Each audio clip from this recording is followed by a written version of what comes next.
This is Between the Uprights. Football is life. The rest is just details. Here are your hosts, Joe, Matt, and Chris. The draft is in the books. All the signings are done. We've seen how it went rounds 1 through 7, and we are here to give you our grades for the NFC conference, baby. And we're going to start alphabetically, top to bottom, and tell you what we liked, what we didn't like, and what was just purely head-scratching, and how this has all worked out for these teams in the NFC. And we're going to start at the top, like I said, with the Arizona Cardinals. And I drew the short stick. I get the Cardinals now. Obviously, if you were to look at the Cardinals draft and you were hoping for splashy offensive players or some depth wide receivers, which some people could feel like they needed, you didn't get any of that. The only offensive player you got was in the 6th round, pick 211, offensive guard Hayden Conner out of Texas. That was the only offensive player they took. They focused solely on the defense and, in my opinion, got some absolute steals. Walter Nolan is one of my favorite defensive interior linemen in this draft. Will Johnson at number 47, that was number 11 on Mel Kiper's big board, and I'm pretty sure he was top 10 on PFF, which is insane to get him at 47. Obviously, the knee concerns dropped him there, but he has no pain. Per reports, he is healthy and ready to go, and they're expecting him to be a full participant, to my knowledge, in rookie minicamp, which is a big sign for things to come from what should have been a first-round talent that you got middle of the 2nd round.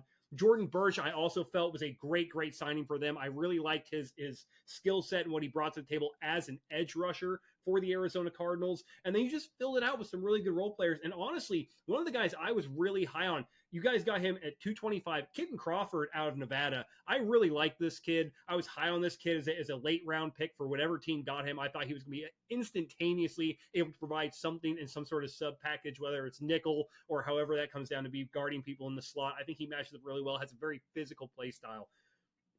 Obviously, the concern here for the Arizona Cardinals is that you kind of only have McBride, Marvin Harrison Jr., and James Conner, as well as, that's what you got from a skill position player set. I expect them to be active in the undrafted free agent market. I think they're going to bring in a lot of wide receivers. Expect them to see, especially when people start to cut some of these players as, the preseason and sort of training camp moves along.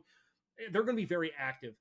NFL.com gave them an A-. I only feel this is more of an A. I feel this is more of an A. Your defense, according to PFF, was one of the lesser things graded. You did have a top 9 scoring defense in the league. However, we saw, bar none, in the Super Bowl that you win up front. And I think that, combined with some of the secondary additions you got here, the guard out of Texas, but predominantly your edge rushers, defensive tackles, and your linebacker and Cody Simon out of Ohio State. The Arizona Cardinals, to me, is an A.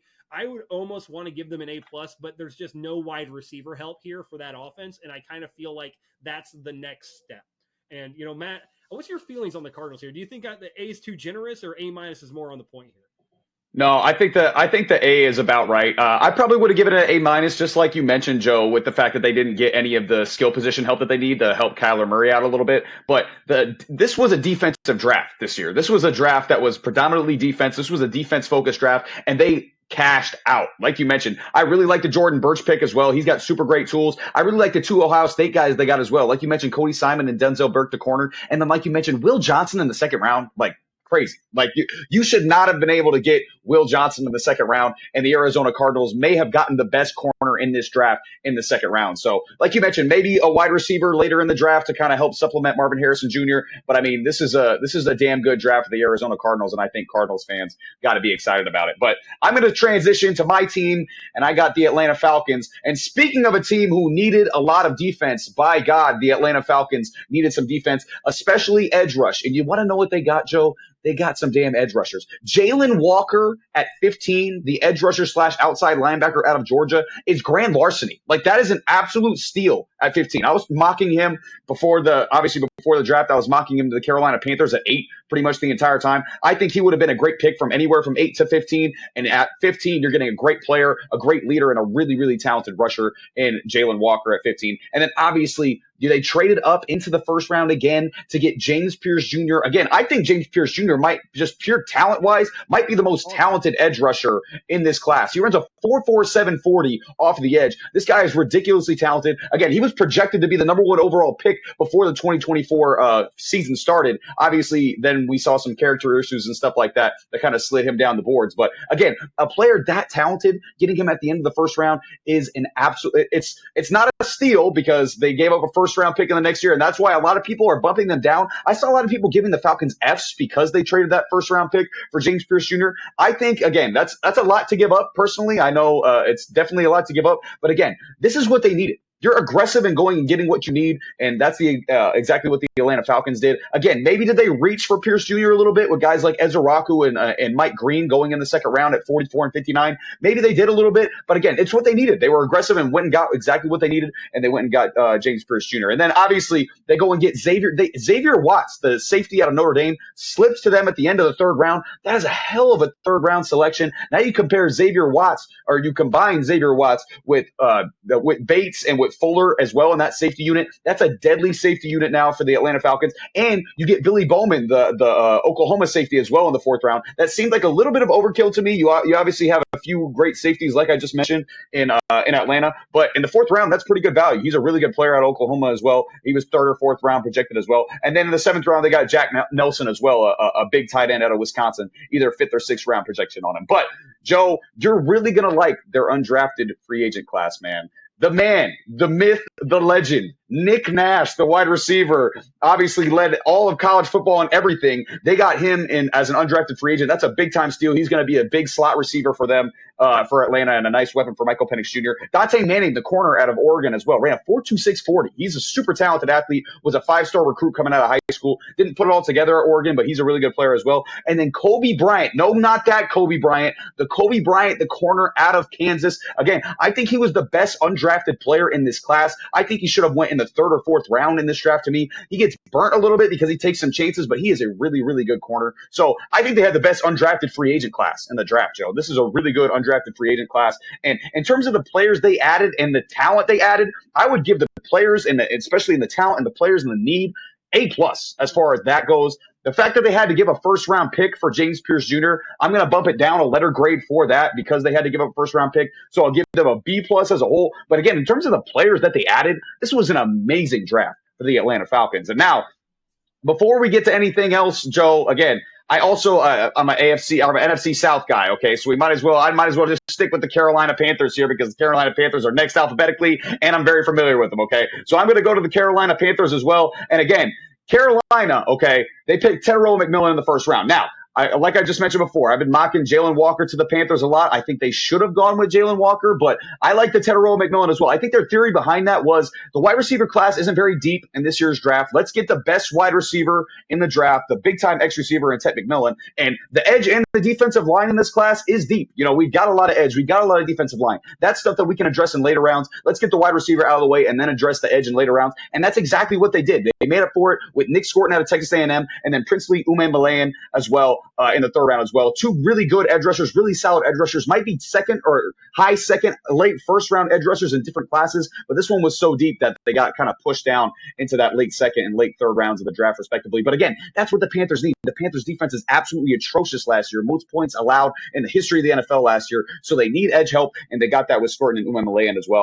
And then the fourth round was a little bit weird. They get Trevor Etienne for as a running back out of Georgia, a running back room that was already pretty crowded with Chuba Hubbard, Rico Dowdle, who had a really nice year as well in Dallas last year, and then Jonathan Brooks, who's coming off his second ACL. That's probably why they chose to go with Etienne right there, because Brooks has had some health concerns. But again, nice pick there. Just a little bit weird because of the running back room they already have. I love Lathan Ransom as well, their fourth round pick, the safety out of Ohio State. He's going to fit really well with Trayvon Merrick as their safety addition from the Las Vegas Raiders this offseason, flipping a safety room that was terrible last year for the Carolina Panthers. Now I think they have a really nice safety duo out there. They got good value in the fourth as well with tight end Mitchell Evans out of Notre Dame. He was projected a third or fourth round pick, and they got him in the fifth. Got him in the fifth round. And I also love Jimmy Horn Jr. in the sixth round. Not a lot of production out of Colorado, but film-wise, he looks a lot like Tank Dell to me. I see a lot of Tank Dell in Jimmy Horn Jr.'s game. So now they have a really deep wide receiver group in Carolina with Tet McMillan, Xavier Arguet, obviously in his second year. You got Adam Thielen, the veteran. They really like the rookie last year, Jalen Coker, who kind of came on strong. Also, they added Hunter Renfrow. He's back.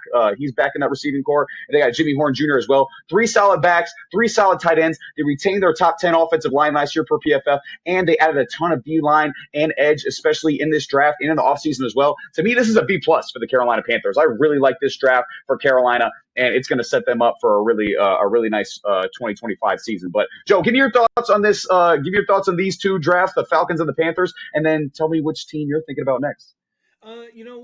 So NFL.com gave him a day 1 grade of a C. I was not high on Tet McMillan. I thought Tet McMillan was very similar to second and third and fourth round talents we saw go. I thought he was very similar to Jaden Higgins. I thought he was very similar to Pat Bryant. I thought he was very similar to, what Savion Williams was able to do, but Savion obviously is a little faster, not quite as polished as a route runner. But when you look at Pat Bryant, who went later in this draft, you look at Jaden Higgins and where he went in this draft, both of those are day 2 guys. They do the exact same thing that Tet McMillan does, but you had to get him at number 8. I feel that, I would have looked at him possibly. You would have had to give up on Princely Umanmielen or Nick Scorton, but you could have replaced them with Jalen Walker at 8, right? Like Jalen Walker at 8, getting then a Jaden Higgins at 51 or a Pat Bryant at 77 or 51 wouldn't have been bad, and you would have still got Princely Umanmielen. You could have did the same draft, and I think you would have gotten better value from that. So I agree with that. I actually kind of look at this towards, although I think they got good value after day 1, I think day 1 purely because of the Tet McMillan is worse than a C. I was not a big Tet guy. They gave him a B- for Carolina. I think that you're B+ because of the totality of the draft and what they've done with their undrafted free agents is probably spot on. I don't like the Tet pick. I'm not a big Tet fan. From the Atlanta Falcons perspective, not a lot of return. However, James Pierce Jr. at one point in time before all of the off-field stuff came out was projected to go in top 10. He was on some boards was the second best pass rusher on the board, right? And so when you get the second best pass rusher, who, if you believe the sort of things that came out that he didn't, the situation at Tennessee was more the problem, more so than him as a player, his attitude, and he kind of felt he was going to the draft and just he wasn't there for the bullshit anymore and was kind of just cashing it in. You kind of feel that depending on if the situation really was that bad for him. So the Atlanta Falcons, to me, I think B+ is really, really in the realm of possibilities for them. I really like them doubling down on 2 of the premier pass rushers outside of Abdul Carter in this draft. I think they get some positional flexibility with Jalen Walker, as you said, edge and outside linebacker. That allows them to be a little flexible with him. James Pierce Jr., same thing. He really does most of his blitzing from the standing position. He's got a lot of speed, lateral motion. He can cover. So you get a lot of flexibility with both of these guys, which was a problem there in Atlanta, as you've said previously, where they haven't had a pass rusher generate 10 sacks since Vic Beasley. And Vic Beasley hasn't been on this team in years. So this was definitely needed. I like what they did, and I cannot complain. Both of those feel like B+ to me, just because they did have to give up a lot to get James Pierce Jr. But if James Pierce Jr. comes out and, Jalen Walker and James Pierce Jr. combined for 20 sacks this year, you're worth it right away. Yeah, you don't care. You don't care what that was. You needed it. You got it. You're good. I'm going to go out on a limb. I'm going to give a projection here for the Atlanta Falcons. You're going to have 2 10-sack guys on this roster this coming year. That's what I'm going to say right now. So Atlanta Falcons fans, if you were a little iffy on getting both those guys in the first round, I'm here for it. Matt's here for it. I'm more here for it than Matt. He may not agree with me, but I think they're going to get 2. I think both those guys are going to get after the quarterback, and they're absolute freaks. But I'm going to Falcons fans, but real quick, Joe, Falcons fans will shed a tear if they have two 10-sacks guys in 1 year. Like, they will shed a tear for that. Yeah, man, they'll be so excited. I'll be crying with them. So we're going to go ahead and take our trip up to Windy City. We're going to sit there in Chicago. We're going to talk about the Bears at Soldier Field, one of the oldest stadiums the oldest stadium in the NFL. And if you were concerned about, everything that happened last year, did you guys get the right guys? Caleb Williams going to be the quarterback for you. You guys got the coach. done. You know what's going to happen. The offense he's going to be focused on. He's got a defensive coordinator. Everything's going on. And he made a plethora of moves. And you cannot be any happier than the fact that they went across the pond, across Lake Michigan, over there to Ann Arbor, and they grabbed Colston Loveland in the first round. Are you kidding me? Wow. Him and Cole Kmet are now the best tight end tandem in my mind in the NFL. You can't argue that. I don't know two tight ends that you can put together in the NFL right now that I can think of. I mean, a lot of people got one. I can't think of two that have the level of upside that we've seen from Cole Kmet with competent quarterback play and a good offense, and Colston Loveland. And we saw just how good Sam Laporta is in this offense that Ben Johnson runs. You're going to see it from these guys. Then you go out and get, in my opinion, and you can go back and watch our mock draft video, the best route runner in this draft. This guy has more polished route moves than anybody in the draft. He can play any position. You can put him in motion. You can hand him the ball. You can put him outside, put him inside, put him anywhere you want. Luther Burden III is absolutely a steal at 39 when a lot of people had him going first round. Ozzie Trapilo, great signing. A lot of people like this kid. At 56, you get probably still a really solid offensive tackle, sneaky good offensive tackle in my mind. Shamar Turner, I didn't like Shamar Turner as much as I like Nick Scorton. I thought Nick Scorton had shown at Purdue, which is a big bullied conference. Purdue generates pass rushers left and right. You can go look at the history. You can go look at the stat books. That's all they really put out is pass rushers, and that's it. Okay, they put out tons of them. Nick Scorton was at Purdue, transfers to A&M, pairs with Shamar Turner, and they absolutely generated shit tons of pressure. I like Nick Scorton better, but Shamar Turner, not bad. Moves inside. They have him listed as defensive tackle here. Then you kind of just fill out some of the other places. You do a couple of things here. You get another guard late, Luke Newman out of Michigan State, and you get a late running back, Mononagi out of Rutgers.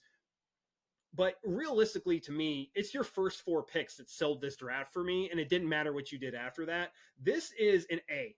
I love this draft for the Bears. I love what Ben Johnson has done in the offseason and with his free agent signings. But then you look at, sort of everything else they've done and how they've kind of put all this stuff. Major Burns they signed as a undrafted free agent.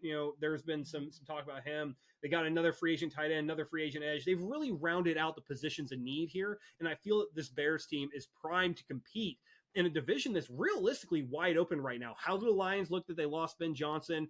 J.J. McCarthy's going into year one in Minnesota. And, you have the Green Bay Packers who are still trying to find their answer for a wide receiver one to go with Jordan Love. And you're not sure what that's going to look like. So the Bears are right in the thick of it. And I heard people predict, and I'm on board with it, all four of these teams can make the playoffs in 2025. Mm-hmm.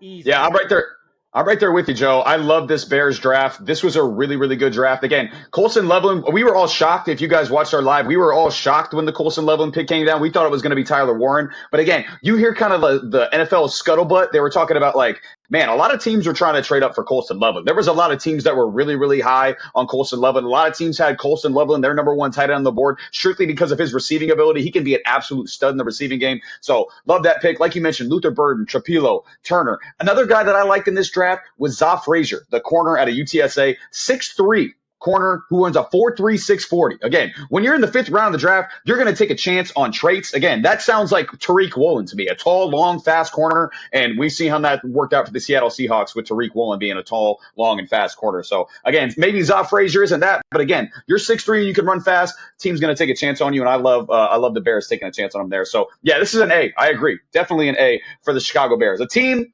however, I'm going to transition to that I did not expect to like, especially after their first pick, was the Dallas Cowboys, ladies and gentlemen. And again, their first pick, if you watched our mock draft video, Tyler Booker was picked. We were all shocked. We were like, this was an overreach. This was a huge reach, probably the biggest reach of the draft. Now, they needed to replace Zach Martin. You got a replacement for Zach Martin with Tyler Booker. And again, you listen to Tyler Booker talk. Every time Tyler Booker talks, you kind of get excited to watch football again because this guy speaks with such passion, speaks about dominating and trying to ruin other players' loves for the sport and their loves for the game. It makes you want to watch the Dallas Cowboys, and it makes you want to watch this guy play offensive line because that's how he speaks about him. But again, it's still a reach. I think you could have got him late teens, early 20s, maybe even the late 20s in this draft. But again, you found your new guard to replace Zach Martin, so you can respect that. But the next three picks are absolutely fire. Like unbelievable picks from the Dallas Cowboys. Donovan Ezeraku at 44, Joe, your boy at 44. He was still there. And now you get to pair him with Micah Parsons. Unbelievable from the Dallas Cowboys. Like, speak about that pick real quick, Joe, because that was an unbelievable selection. So I watched Donovan Ezeraku fall, and I understood why he fell. He's a smaller guy. I did in our mock draft video. We were talking about actually in our edge video. We talked about the edges you need to watch in this draft. He was big board PFF's big board 16. They got him 28 picks later. Okay, that tells you how far he fell. He's built like Robert Mathis. He has a lot of the same pass rush moves as Robert Mathis. He has the motor to continue around and get back to the quarterback as Robert Mathis. He does a lot of the same things.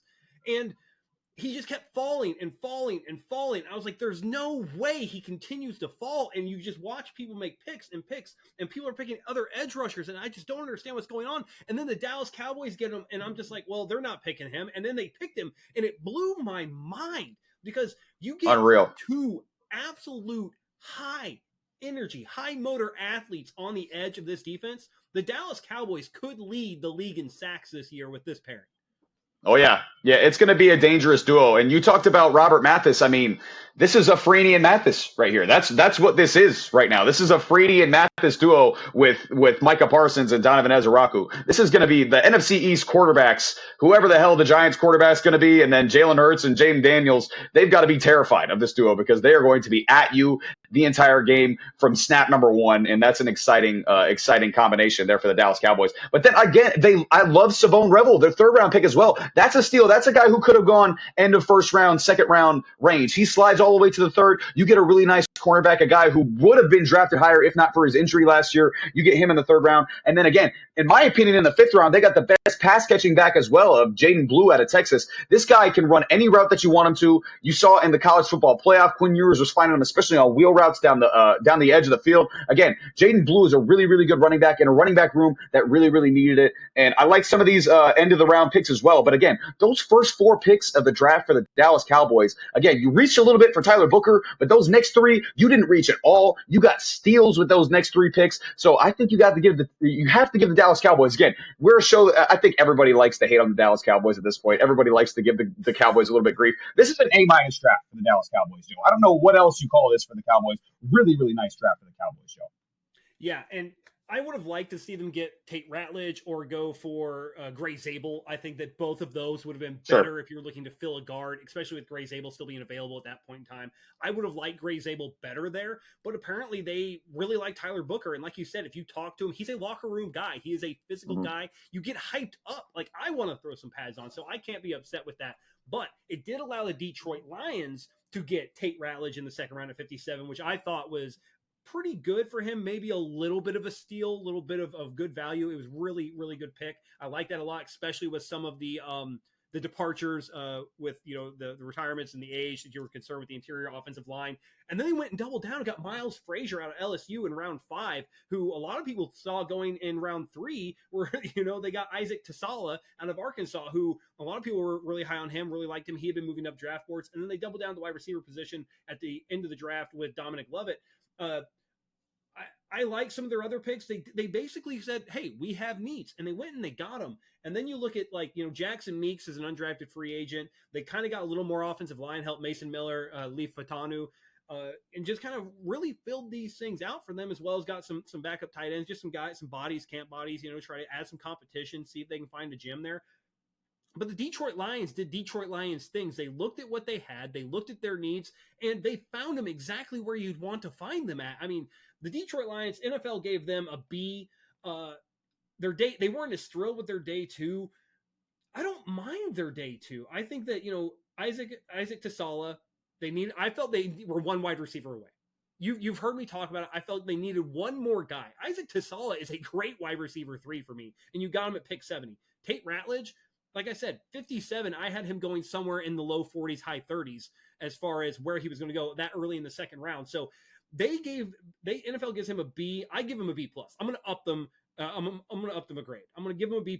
I think this is great. I think there were better wide receiver options for them at 70 than Isaac Tasala for what I believe they needed. I think he kind of still fits that sort of generates a lot of separation, savvy route runner, but he's not like a burner, right? I don't think he's going to go out there and just absolutely run coverages away. Like, I think that Savion Williams was there. You have some concerns with his catch and his route tree, or Dante Thornton out of Tennessee, who also has some questions of route tree, but you see the athleticism and that 50-50 ball capability and the size.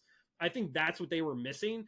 And there's a couple other teams that feel that, but it can't be angry with what they got. And so I'm going to give the Lions a B. And hey, you're still, in my mind, is the team to beat in the NFC North right now, bar none. Even if Ben Johnson is in Chicago, I still think you're the reigning NFC North champs. You needed a draft like this to keep the status quo.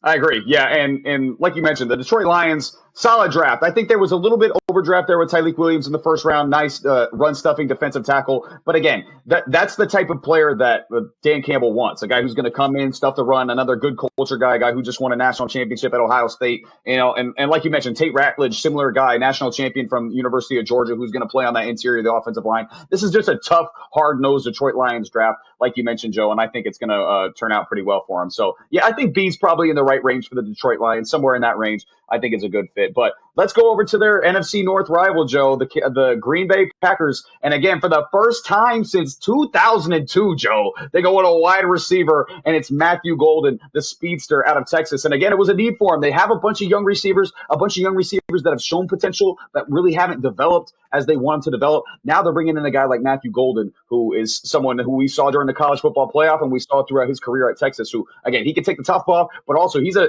pretty refined route runner as well. So, again, he's a guy who a lot of people who thought could have go ahead of Tet McMillan in the first round. He ends up sliding a little bit to 23, and the Packers got themselves a receiver for their young quarterback. They go offensive line with Anthony Belton as well in the second round. I like that pick. And then, Joe, you just talked about him in the third round. The freak of nature, Savion Williams, gets to the third round, and they take another really solid receiver in Savion Williams in third, Joe. Gadget guy, super gadget guy. I think there was already a guy who already fills what Savion Williams does very well on the Packers roster. I think just Savion Williams does it better. I mean, if you go on and you watch his tape, his change of direction is insane. Like, this guy puts the brakes on and accelerates back to top speed in another direction.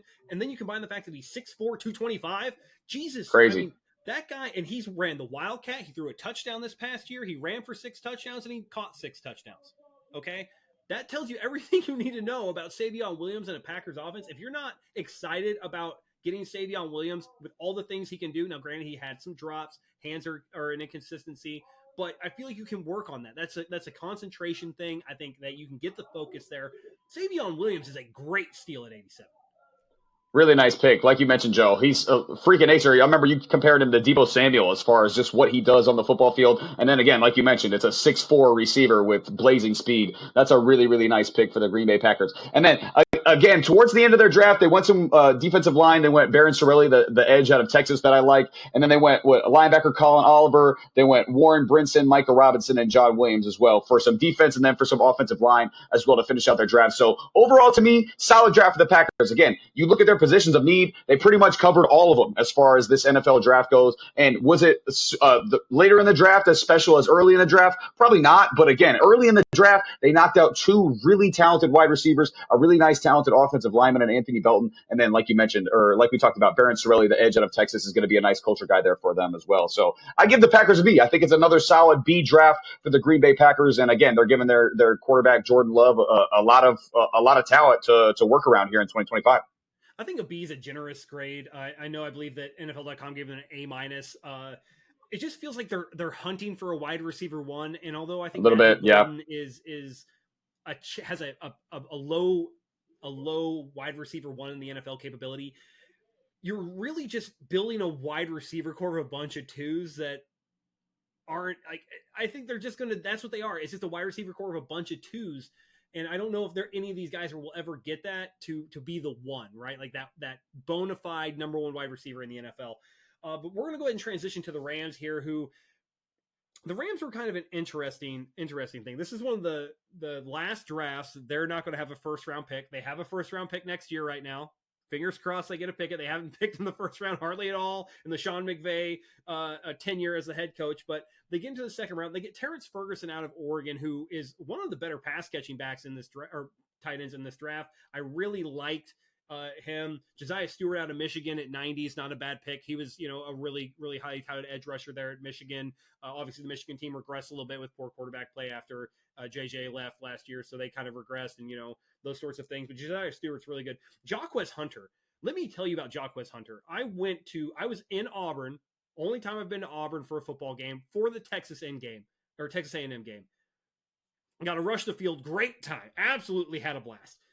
Jacquez Hunter is a sneaky good running back. All right. The guy he's tough. He's compact. He's gritty, and he can hit home runs. He's got speed. I really like Jacquez Hunter. The problem is that now you've added him to a very packed running back room with a lot of very young talent. So I don't know how much he's going to see the field. It kind of felt like at 4, you could have gotten some other areas of need, especially now that Cooper Kupp's not there and you just have Puka Nacua. You kind of, are looking some of these things. But they didn't get a wide receiver to round 7 and Kanata Mumpfield out of Pittsburgh. Kind of, a developmental guy. He's got some things people are excited about. He's kind of got some problems that people don't know about. And then you look at their undrafted free agent, and the damn thing damn near takes up my computer screen. It's so long. They have 3 wide receivers, 2 tight ends, another running back, 4 offensive linemen, and then the rest is defensive players. So they got a plethora of people to evaluate. And to be fair, Sean McVay runs such a good offense that I feel like you could plug in just about any player in there. It kind of reminds me of just how good the Patriots offense was in the early 2000s, in 2010s, where it just seemed like it didn't matter who you plugged into it. You know what I mean? They just excelled. And I feel like Sean McVay's the same way. So I think NFL.com gave them a B+. I'm going to go down a little bit. I feel this is a B because you did have a gaping hole at wide receiver, and Matthew Stafford's not getting any younger. You need to get this guy every chance you have. They did bring Devontae Adams in, but I don't have a lot of hope that we're going to see the Devontae Adams we saw in Green Bay, the Devontae Adams we saw in Las Vegas. I don't know if that guy still exists anymore, and he's not getting younger either. So it kind of concerned me that they didn't get a safety valve or some other solid, development wide receiver right now. So I'm going to go down to a B on that just because of the unknowns. And Joe, I'm going to push it back up to an A- because they got that Atlanta Falcons first round pick for next year. I'm going to push it back up that way because, again, they didn't address wide receiver, but you got a potential, mid first round pick again for next year, and I think their biggest weakness was tight end. Tyler Higbee starting to get up there in age, and they were talking about potentially drafting Terrence Ferguson in the first round as well. That's how much they liked Terrence Ferguson. So I really like their draft as far as who they got, and then as far as getting that first round pick from the Atlanta Falcons next year, because again, that could potentially be huge, and then they could use their first round pick and the Atlanta first next year to jump up into a draft, higher into a draft where it's going to be really deep with quarterbacks, we think, next year, to kind of find their Stafford replacement. How crazy would it be? Hear me out. Rams fans, instead of trading out of the first round, you use 2 first-round picks to trade up in the first round, and you get Arch Manning. Arch Manning in LA. Man, the NFL would be happy about that. Jeez, man, Arch Manning in one of the biggest markets. Jeez, they would be ecstatic about that. They would be ecstatic about that in LA, and the NFL front office would be ecstatic about that. This has been Between the Uprights. Football is life. The rest is just details.